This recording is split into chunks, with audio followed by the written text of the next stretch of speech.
to you. I'll call upon Mr. Arvind Pathak, our CEO of the cement business, to please come and present cement bag to our chairman.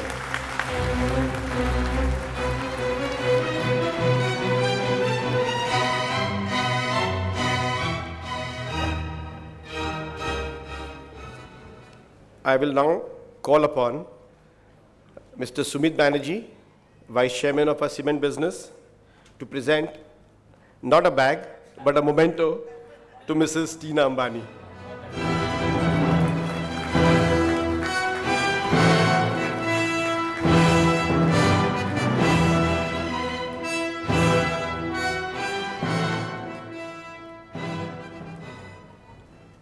Dear share owners, as our legendary founder believed in, if you dream it, you can do it. Over the years, your company is pursuing the direction provided by our visionary founder. I will begin the presentation with the performance highlights of your company, followed by an update of the business verticals, namely power, EPC, and infrastructure. I will then also talk about the CSR activities, awards, and the future that lies in front of us. Starting with the performance highlights of your company. Over the last 6 years, your company has transformed from a distribution company to India's largest infrastructure company. Our turnover in the last 6 years has grown 5.4 times, from 4,600 crores to 25,000 crores. This is a compounded annual growth of 33% year on year. Our net income during this period has grown from 650 crores to 1,587 crores, a 2.4 times growth. So there is a multifold increase in the top line and bottom line of your company. Your company has the strongest balance sheet in the sector. Our net worth has grown from 7,800 crores to over 24,000 crores, a compounded annual growth of 21%. Our book value stands at 918 rupees a share.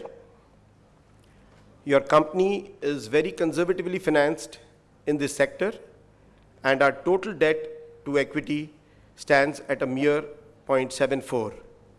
If you compare to our peers, they are all much above 4 times debt to equity. So your company is very well positioned to capitalize on the future growth opportunities. How did we do it? During the period, we have increased our able and agile workforce from 5,900 to 15,300 today, and we are constantly working on nurturing internal talent who can take up challenges and take up the leadership positions in all our growing businesses, which I would talk about shortly. Our number of shareholders have increased from 1.1 lakhs to over 14.1 lakhs, which again is clearly the highest number of owners in this sector. We are proud that we have the largest shareholder family in the sector. Let me start by first talking about our founding business, namely the power business. We were essentially a power distribution company serving power to the city of Mumbai. Your company is serving 28 lakh consumers in the Mumbai suburbs. Our losses, which are known as technical and commercial losses, are the lowest in the country at 9%. And the benefit of this efficiency goes on to all our consumers. The reliability is at 99.98%. What this means, that an average consumer in our area gets a 1 minute a day load shedding, and that is for any reason. Compare this to rest of the country, which do not even get 12 hours power. And this has been because of a very sophisticated ring main system which we have built, where every single consumer of ours can get power from 2 different distribution transformers. We have used technology to the best level, and we are the largest power distribution company in India. When we started this, when we took over this company, the consumers were not given a good shrift. People were saying that it's a monopoly business, and if a consumer wants service, he needs to come to me multiple times. But we have changed that paradigm completely on the head. We have 24/7 multilingual, multi-skilled call centers. We offer a personalized bill in a language of your choice. So if you speak Hindi, you will get a bill in your choice of language, which is Hindi, so that it is easy for you to understand. And I must say that this is the only company in the whole world which has this offering. We have dedicated personalized My Account services for the visually challenged consumers of ours. We have the Braille bill. All our customer care centers are absolutely world-class, and we are creating new benchmarks in the service sector. Coming to the regulatory challenges of your company, the regulatory asset recovery plan has been given to the regulator. The cross-subsidy concept, which is for rich consumers who are migrating to competition, they cross-subsidized the low-end consumers. So the principle has been approved by the regulator. And recently, looking at the skew of rich customers who were transferring owing to incorrect cross-subsidy, the regulator has come out with an order which says that consumers consuming more than 300 units cannot migrate. They want equal consumer mix across utilities. Looking at our goods services, our license has been extended for another period of 25 years, and that is till 2036. We would be very proud to serve our very valued customers for the next 25 years. Coming to Delhi, we serve more than 2 out of 3 consumers in Delhi. We have 30 lakh consumers in Delhi. At the time we took over the company, it was known as the theft capital of the world. The average, the AT&C losses, which is 9% in Mumbai, was more than 55% in Delhi, which is the capital city. And if you look, which means for every 100 units of power which was supplied into Delhi, the company was only collecting money for 45 units. Over the last 10 years, we have brought down these loss levels from 55% down to 18%, which is a world record. Nowhere in the whole world has any company been able to achieve it. This has saved 30,000 crores to the government of Delhi, and the annual savings to Delhi government is to the tune of 5,000 crores, which is 20% of their annual budget. This money is used by the Delhi government for better schools, hospitals, flyovers, metro rail, and whatever else they would like to spend on. I'm happy to say that Delhi has joined the elite league of cities like Mumbai, which also gets round-the-clock 24/7 power. The sale of gensets, inverters, voltage stabilizers have become zero in Delhi. The best customer care centers, practices which have been adopted by us in Mumbai have all been made on offer to our Delhi consumers. At the time we took over, there used to be more than 5 hours a day of power outages, which is now down to less than 3 minutes a day. And we are working towards making the network more robust to bring it down to 1 minute a day of Mumbai. In Delhi, after a period of 6 years, when the power costs had gone up by 300%, the regulator finally increased the tariffs last year by 22% and another 21% in this year. The accumulated arrears for all the distribution utilities has been recognized and the recovery surcharge has started.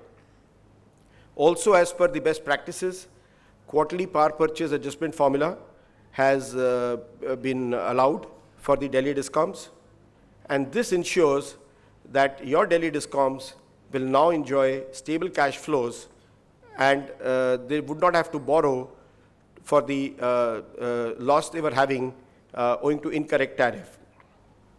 This is now happening across the entire country. This year itself, tariff has been hiked in 30 states and union territories in India. The average tariff hike across 30 states have been to the tune of almost 16%. And states like Tamil Nadu have increased the tariff by as much as 37%, Kerala by 30%, and South Mumbai, that is BEST, by 28%. This is required for the much needed viability of the sector as the prices of coal, shortage of coal, increase in cost of transport is really increasing the cost of generated power that the utilities are buying. As I had mentioned earlier, we have used technology in a very effective way in our utility. We have put the first outage management system, which is working in Mumbai, which is clearly the first for any utility, which means the computer can make out what is the fault in the system, wherever it is, and it can make it out by the messages that it is getting from various consumers. Each and every consumer of ours is mapped on a GIS system, so the computer knows that you are attached to which cable, which transformer, and which main cable. Looking at the solutions that we had developed for our own companies, we wanted to make available our learnings and expertise. Ministry of Power requested us to put the same expertise for the states. And we have started offering our technology services and our consultancies to the rest of the country. And you'll be proud to know that we have won 6 projects in 5 states. We provide IT consultancy to the IT center of India, which is Karnataka. Also, your company has developed lots of patents and a lot of new products of their own development. We have an automatic meter reading solution, which your company has, which we are providing to 5 states. We are also providing international consultancy. We are consulting with Nigeria. There are many, many more countries which need our expertise. And recently, we have launched a renewable energy pump, which can bring in huge relief to our multiple villages where no power and no grid exists. It will have a solar panel, and based on that, the pump will work, it will store water in a tank, and it will provide water for agriculture. This has been patented and recognized by the ministry, and we have got multiple orders which we are in the process of executing. Coming to our generation business, as you are aware, your company generates almost 1,000 megawatts of power across fuel classes. Dahanu, which is our flagship company, is running at more than 100% plant load factor over the last 7 years. And it is supplying the most economical, reliable green power to Mumbai. The Dahanu plant has won more than 125 national and international awards. It is the first generation utility to be certified for ISO 50001. For you who also own Reliance Power, this was a company promoted by your company. We continue to own 38% of Reliance Power, which for many of you who have heard the Reliance Power, Mr. Chalsani speak about his plans, they are India's largest integrated power and coal mining company. 1,540 megawatts are already operational. More than 5,000 megawatts will be operational by the end of this financial year. And the lowest cost plant, Sasan, their first unit will go live in this financial year itself. Reliance Power will also become one of the large mining companies of the world. It has more than 4 billion tons of reserves in India and overseas. Coming to our next power business, namely the transmission business. We are developing 6 projects totaling to 6,600 crores. And we were the first to price open this sector, as this sector was not open to the private sector at all. And in this period of 5 years, we have become India's largest private sector transmission company. Talking about one of our projects, which is a 1,500 kilometer transmission system in the western region, which will bring in much needed 4,000 megawatts of power from power surplus regions like East into power starved region of West. And this project is rapidly under execution. Out of the 9 lines, 6 lines have already got commissioned and they're operational, earning revenue for the company. The entire project will be fully functional by the end of this financial year. There are more than 3,000 workers on site and 30,000 right-of-way cases have been solved by our company. Coming to Mumbai transmission, as you would be aware, Mumbai is an island city and with very little generation that can reside in the city of Mumbai itself. All growth of consumption in the Mumbai city, for which we have to bring power across the island city into the island. Even if we have generation elsewhere, if we are unable to bring it to our valued consumers, you would still not enjoy the fruits. We have developed 8 extra high voltage transmission systems. This will bring in 300 megawatts of power from outside Mumbai into Mumbai. We have also developed a multi-storied EHV station, which is to conserve space in a city like Mumbai, and we have crashed the space requirement by almost 80%. We are also developing, at the request of the regulator and government, a 1,000 megawatt HVDC system.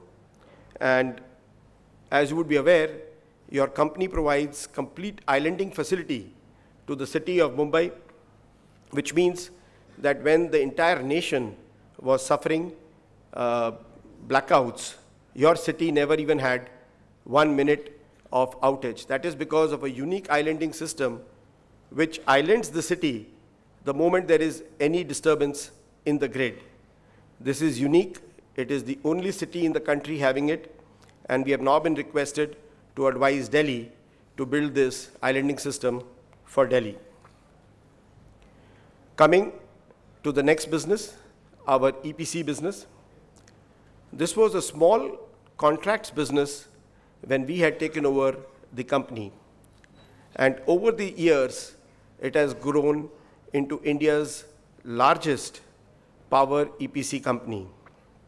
Currently, your company is developing, working on 13 different projects across generation, transmission, and roads. From almost nothing, our turnover has grown to 11,700 crores in the last financial year, which is an increase of 8.2 times over the last 5 years. Coming to one of our brand new businesses, which is the infrastructure business. Starting with the roads, the company entered into this business in late 2006, and in a short period of 5 years, your company has become one of the leading players in the road space with a presence across multiple states. We have 11 projects with 1,000 kilometers of length and with a project outlay of 12,000 crores. 7 out of these 11 projects are already revenue operational in this period, and there are going to be 3 more road projects which will become operational by the end of this financial year. So by the end of this financial year, we will have 10 out of our 11 projects which will be earning revenue back for your company. And our roads are very strategically located. They are connecting the urban centers, so which will help give us very high growth for all times to come. We have concession periods of 20 to 25 years. So growth in road traffic is a critical determinant to the value of the project. And next time, my dear shareholders, if you were to travel on the Gurgaon-Faridabad road, which has been newly made, or the Pune-Satara highway, or the Kandla-Mundra, or the Delhi-Agra highway, you will be traveling on one of your roads. This will reduce travel time by more than 50% and provide state-of-the-art comfort to our commuters. Coming to the Sea Link, which all our Mumbai shareholders are aware of. This is a project which was won by us a few years back, and we completed all the formalities and we were ready for construction. However, owing to many conditions which were to be fulfilled by MSRDC and Government of Maharashtra, we could not proceed with the project. Things like viability gap funding, things like state support agreements, and it became impossible for us to continue with the project. We discussed at length with MSRDC, and we went through a conciliation process. And a retired High Court judge, Mr. B.P. Singh, he heard both the parties, and he found that both MSRDC and Government of Maharashtra were to blame, and he advised that this project is not possible to continue in its current form and that we can part ways at no cost to each other. This was again reconfirmed by Honorable Attorney General of India, and now boards of both the companies have approved it, and it is with the Cabinet Committee of Infrastructure, and we want an amicable settlement because this will free MSRDC to relaunch the project, which is really critical for the Mumbaikars, and it provides us the flexibility to rebid for the project among the new terms. Coming to the metro business, again a new business which did not exist 5 years back. We are currently developing 2 projects. One is your Mumbai's Warsaw Ghatkopar east-west connectivity, and the other is the Delhi Airport Line Express. We are the first and one of the largest players in the metro rail sector in the country. Coming to the Mumbai Metro 1, which is Versova in the west to Ghatkopar in the east, it is providing a very, very needed, much critical east-west connectivity. Once ready, this will reduce commute time for our Mumbaikars by more than 90 minutes, from more than 90 minutes today to 20 minutes once the line is operational. There are going to be 12 stations. 95% of the civil work is already completed. And as many of you would observe, that the most complicated first cable-stayed bridge, metro bridge, over the Western Express Highway has been completed in record time. And this we could do by not even stopping traffic, even for 1 minute, on the very, very busy Western Express Highway, and in full safety. Also, the Andheri Bridge, which is over the Andheri line, railway lines, is nearing completion. And our teams barely get 1 to 2 hours in a day to work. So we have to work under those circumstances because the suburban rail, which is the lifeline of Mumbai, has to go on. So by working just 1 hour a day, 2 hours a day, we are being able to finish this line. And we expect that this bridge will also be ready by the end of the year. And as per our estimates, we will be carrying almost 7 lakh Mumbai commuters, this is based on our research, on this line and provide them world-class air-conditioned travel experience. And we are very confident that we will be able to give this line to our Mumbaikars by the end of this financial year. Coming to our Delhi airport line, this line was commissioned in a world record time of 27 months from the award of the concession agreement. This line operated perfectly for 15 months. During this period, we had 9,000 hours of absolutely safe and on-time performance. We carried more than 70,000 commuters. Similarly, the travel time there from more than 2 hours became 20 minutes. And this is the only airport line in the city. It puts Delhi in the elite league of cities which has an airport connectivity. This line connects Delhi airport to New Delhi railway station.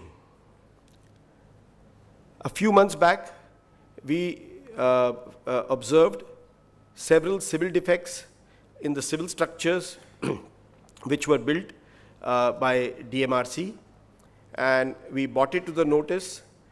We took expert advice as per their guidance, and based on the expert advice and in consultation with the Ministry of Urban Development, we took a shutdown, temporary shutdown of the line so that necessary rectification of this line could take place.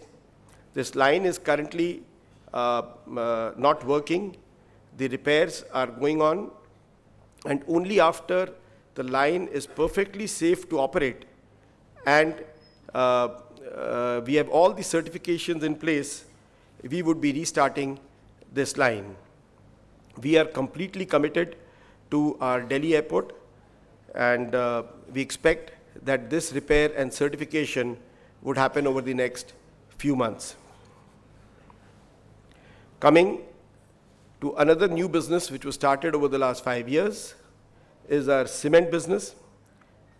Your company is currently developing 15 million tons of capacity. Work is going on at 2 sites for 10 million ton capacity in Madhya Pradesh and Maharashtra. And this is fully synergistic with our infrastructure business. So whether it is generation, coal, fly ash, it's fully integrated, which will make us one of the least cost producers of cement in a very, very large cement market, and which is very, very fast growing. We expect to be one of the 5 top players over the next few years. Coming to the first cement unit, the Butiburi cement plant, as we announced, this plant has commenced production.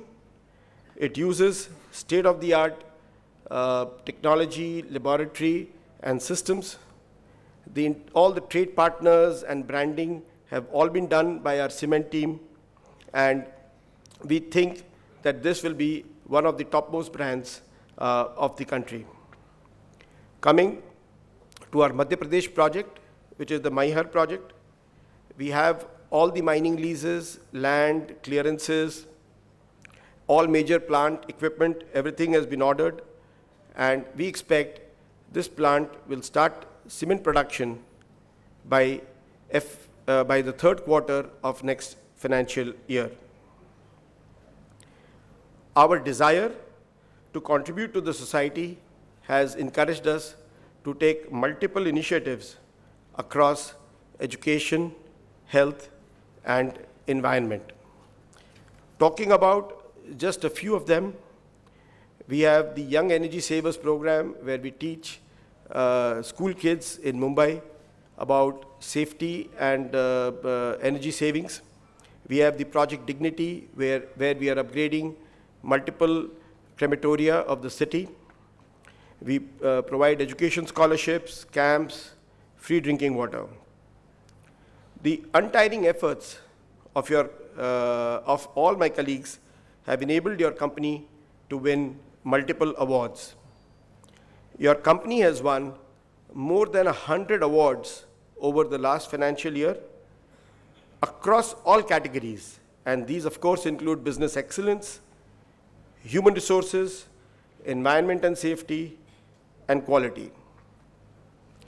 Let me now sum up the future in front of our company. There are infrastructure opportunities in the country totaling to $1 trillion, which is 50 lakh crores. This has been announced multiple times by our Honorable Prime Minister, and the government feels that 60% of this opportunity will be done by the private sector. We have shown continued leadership across all our business verticals, where in most of them we are number one or we are in the top three. We have shown very strong executional and operational capabilities. We have a very nice diversified portfolio with annuity streams, growth streams, and the very high growth infrastructure streams. And we also have a very strong balance sheet, the strongest in the sector, which will enable us to pursue all these opportunities. It gives me great confidence that your company will reach greater and greater heights in the times to come. But as our chairman says, the journey of this company has just begun. We are all set to capitalize on the opportunities in the infrastructure sector. Before I finish, I would like to talk to you about one of our great, or I would say greatest CSR initiatives that we have embarked on, and this has been done under the vision and running of Mrs. Tina Ambani, who has without doubt, I think, made India's best hospital, the Kokilaben Dhirubhai Ambani Hospital.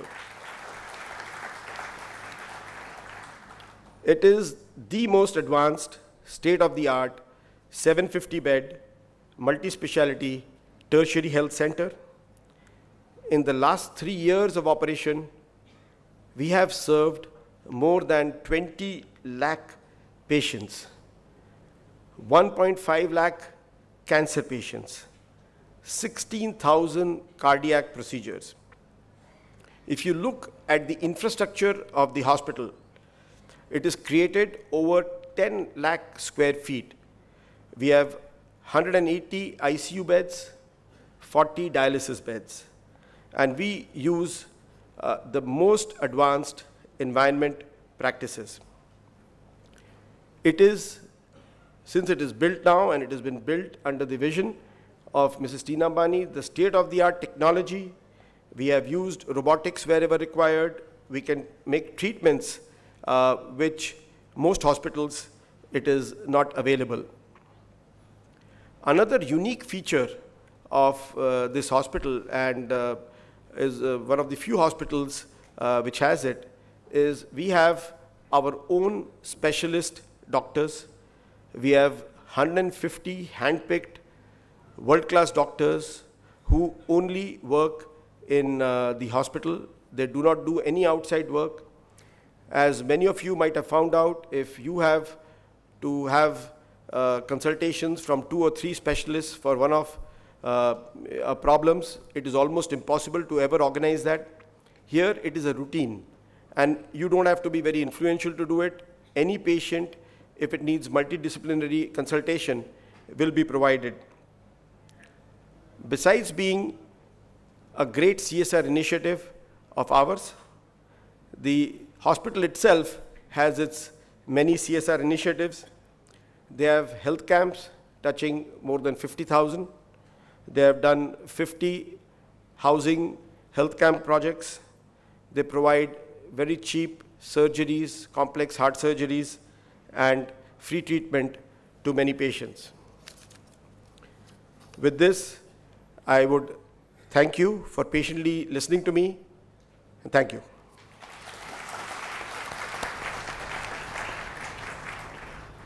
Thank you.